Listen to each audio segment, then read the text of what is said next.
Good morning. In this video we're going to look at festivals in Islam. There are 3 festivals that you need to know about. In this video we're going to focus on Eid al-Adha, or the festival of sacrifice. There are a number of different reasons why Muslims celebrate festivals. One of them is to express their Muslim identity. They also provide a dedicated time to worship and give thanks to Allah. Many Muslim festivals remember their religious and cultural heritage and history, while they also provide an opportunity to develop and practice Muslim values like generosity and self-discipline. Like in many other cultures, festivals and celebrations offer an opportunity to spend time with family, but also build a sense of community, which in Islam they call ummah. In Muslim festivals, there's a real emphasis on sharing with the poor in the community and performing acts of charity, and this is one of the distinctive features of Muslim celebrations. Muslim festivals are deliberately simple and don't promote over-extravagance or indulgence. This is based on a teaching from Prophet Muhammad in the Hadith, who said, "He is not Muslim who goes to bed with a full stomach while his neighbour goes hungry." Eid al-Adha, or the festival of sacrifice, remembers the story of Prophet Ibrahim. Arguably, it's one of the most important festivals in the Muslim calendar, hence why it's known as the Greater Eid or Big Eid. It marks the end of the annual Hajj pilgrimage, and it's a chance for all Muslims across the world to worship and celebrate together. For the Hajis or Hajas, i.e. those people that have completed Hajj, it marks the end of the 5 intense days of worship that they've just had during the Hajj pilgrimage. However, for those who have not been able to attend Hajj that year, Eid al-Adha offers an opportunity to celebrate in their home communities and share in some of the important parts of the Hajj experience. For example, the meat eaten often remembers the sacrifice of a ram that Prophet Ibrahim made in place of his son Ismail. In the Quran it says, "And complete the Hajj and Umrah for Allah, but if you are prevented, then offer what can be obtained with ease of sacrificial animals."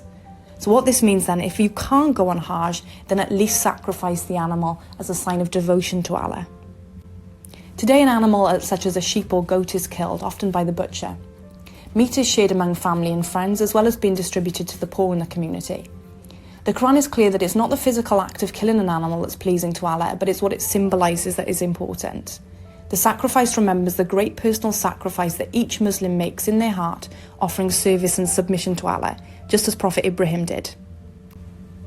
In the Quran it says, "Their meat will not reach Allah, nor will their blood, but what reaches him is piety, devotion from you." There are a number of different ways that Muslims prepare for Eid al-Adha. For example, Muslims buy gifts for friends and family, and they often buy or make new clothes. Food is prepared in advance, and the family make arrangements for the sacrifice. Where possible, Muslims will go to the mosque to pray and listen to an Eid prayer. They'll then visit friends and family. So how is Eid al-Adha practiced in Wales? Well, the Festival of Sacrifice is not an official holiday in the UK, but many Muslims will take the day off work. As it's illegal to kill an animal without a licence here, Muslims will arrange for their butcher to slaughter an animal on their behalf. Following this, they'll cook the meat and share it amongst their family, friends and neighbours as a communal meal. Some of this meat will also be given to the poor and needy in society as part of their religious duty to care for others. Alternatively, Muslims can donate their sacrifice, this is referred to as qurbani, to a poor country who need the food more than they would in the UK. Now, one of the D questions you could get in this unit regarding religious festivals in Islam is whether or not Muslims should actually practice festivals. Many Muslims might agree that they should celebrate festivals as it provides a meaningful opportunity to express their religious identity and remember their history and heritage. For example, festivals like Eid al-Adha remember the story of Prophet Ibrahim and his submission and dedication to Allah, which could inspire Muslims to follow his example. In addition, it provides a useful way to pass on their history and heritage to the next generation of Muslims, thus strengthening and continuing the religion. In addition, celebrating festivals is important because it provides a set period to remember, empathise with and give back to the poor. For example, during Eid al-Adha, an animal is sacrificed and that meat is often shared with the poor and needy. Or following Eid al-Fitr, Muslims give zakat. Prophet Muhammad in the Hadith said that zakat was given for the purpose of providing food for the needy. Finally then, festivals provide a time to worship Allah and develop a personal relationship with him, but also say sorry for wrongdoing. For example, during the Night of Power, or Laylat al-Qadr, Muslims ask for mercy, believing their sins are more likely to be forgiven on this night. Prophet Muhammad in the Hadith said, "Whoever establishes prayer on the Night of Qadr out of sincere faith and hoping to attain Allah's rewards, then all his past sins will be forgiven." On the other hand, though, some Muslims might argue that they shouldn't practice festivals because there's a danger that when celebrating festivals, they get carried away in the celebration, become overindulgent, and forget the true meaning of why they're celebrating. This would go against the Muslim principles. Prophet Muhammad reminded his followers that he is not Muslim who goes to bed with a full stomach while his neighbour goes hungry. In addition, some Muslims might argue that festivals are not part of their strict religious duties, that festivals should be a matter of choice and intention.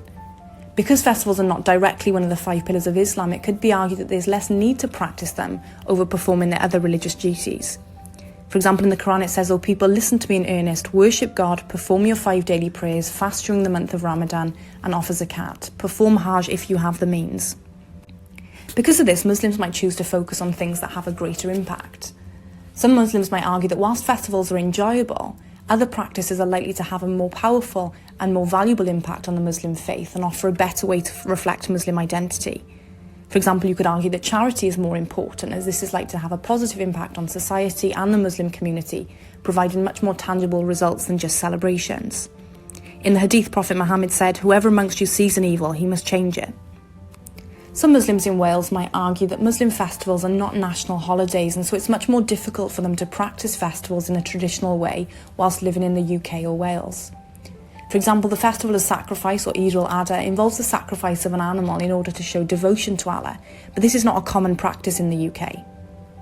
In the Quran it says, "Their meat will not reach Allah, nor will their blood, but what reaches him is piety or devotion from you." And therefore Muslims might argue that they could show devotion in other ways. Hope you found that useful. If you want to test yourself, get on Quizlet or Kahoot. If not, have a go at the practice exam questions on the following slides. Good luck.